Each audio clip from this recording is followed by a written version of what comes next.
The holiday season is here. Stores are decked up with decorations. Clubs are playing holiday music. Restaurants have put out exciting offers. Your inboxes are filled with marketing emails from retailers.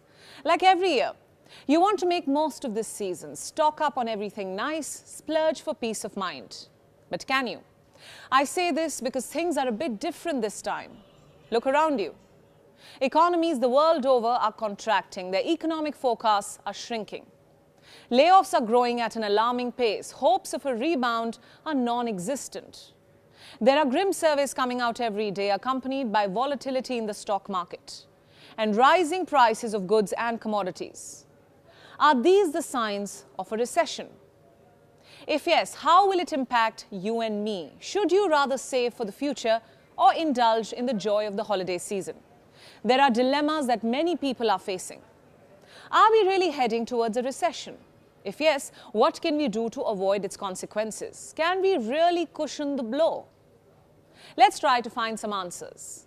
Hello and welcome to Gravitas Plus. My name is Priyanka Sharma. I'll start with the basics. What is a recession? It's simply an economic downturn in economic activity, a period of time when a country's economy stops growing. Why does this happen? A common rule of thumb is a decline in the GDP or gross domestic product. If it declines for 2 consecutive quarters or half a year, you're in recession. So is this happening right now? Yes, it is. Where exactly? Mostly in the Western world. The United States, Canada, the United Kingdom, the European Union, along with Australia, Japan, South Korea, and China. All these countries are plagued by an economic crisis. In fact, the world's 3 largest economies are headed towards a recession. They could tip into it anytime in the next 12 months. Why? Due to obvious reasons: the tightening monetary policies, the rising cost of living, high commodity prices, and tighter financial conditions. These facts could push these countries into a synchronized growth slowdown. And once they fall, these countries will drive the global economy into recession. At least that is what the World Bank says. But is there merit to this argument? Yes, there is. Take the case of the United States, which is edging towards a recession. It is still the world's largest economy, the largest importer of goods and services, and accounts for a quarter of the global GDP. Simply put, it plays a dominant role in global financial market. So what happens in America doesn't necessarily stay in America, a domino effect of sorts. In fact, if you do some research, you'll find that all previous global recessions have coincided with sharp slowdowns or outright recessions in the United States of America. From there, it spreads to Europe. This time it already has. The EU is already at the risk of recession.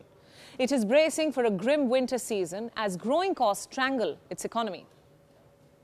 So which countries will face the biggest hit? Reports say Germany, Sweden, and the United Kingdom. According to Bloomberg, these countries will suffer at least a 3-month period of contraction. In fact, the UK is already in recession technically. The country's economy has shrunk. Economic output has fallen by 0.2% in Q3. The Bank of England says this recession period could possibly last for more than 2 years. So what is the UK doing to fix this? For now, it plans to raise taxes and cut down expenditure. Listen to this. Well, we're all going to be paying a bit more tax, I'm afraid, Sophie. But it's not just going to be bad news. I think what people recognise is that if you want to give people confidence about the future, you have to be honest about the present, and you have to have a plan.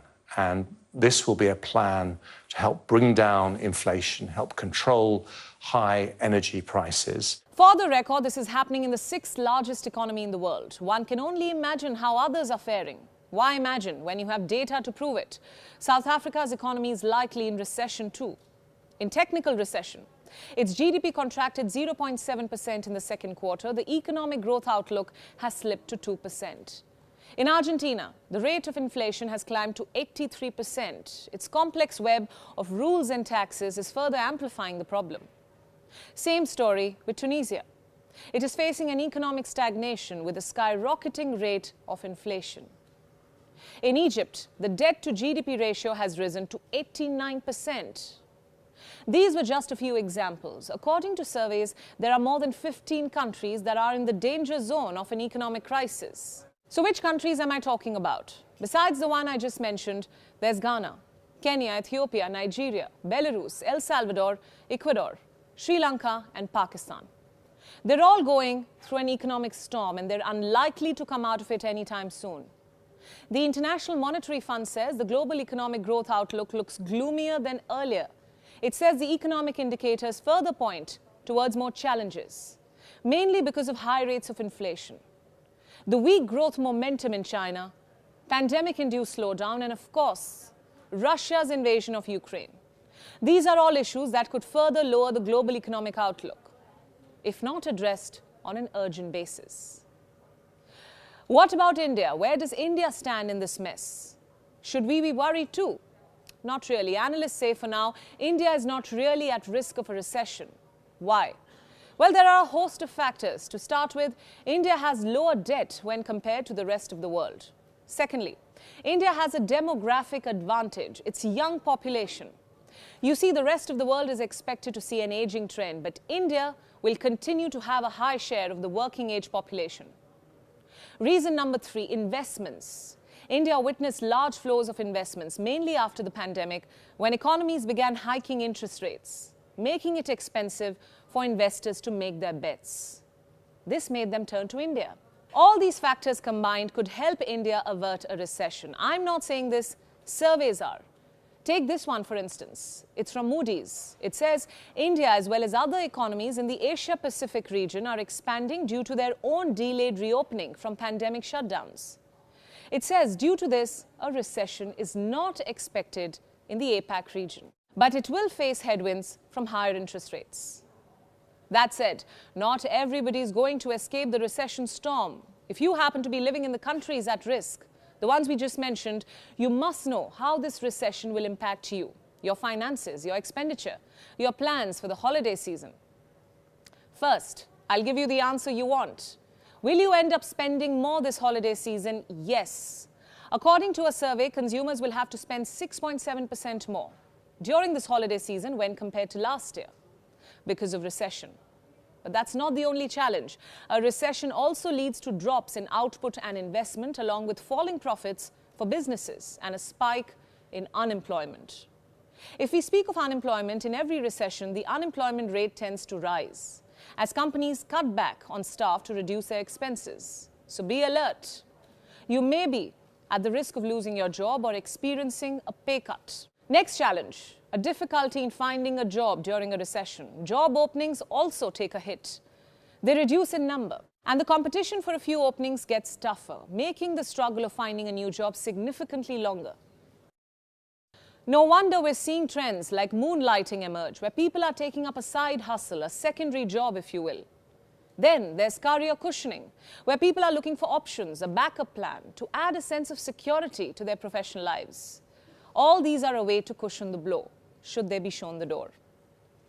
Challenge number 3, cost of living. While inflation contributes to recession, you may find that household essentials like groceries, gasoline, and clothes are more expensive than they used to be.